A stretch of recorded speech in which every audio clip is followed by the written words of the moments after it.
শ্রীকৃষ্ণের মুখনিঃসৃত এই সমস্ত কথা প্রামাণিক, কারণ তিনি কখনই মায়ার দ্বারা প্রভাবিত হন না।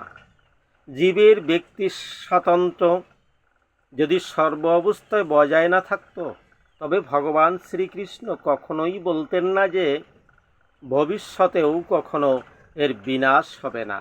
মায়াবাদী তার্কিকরা বলতে পারে শ্রীকৃষ্ণ যে ব্যক্তি স্বাতন্ত্র্যের কথা বলেছেন তা চিন্ময় স্বাতন্ত্র্য নয়, তা হচ্ছে জড় স্বাতন্ত্র্য।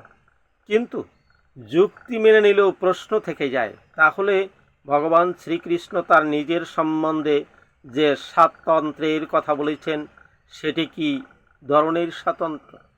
শ্রীকৃষ্ণ বলেছেন তিনি অতীতেও ছিলেন এবং ভবিষ্যতেও থাকবেন।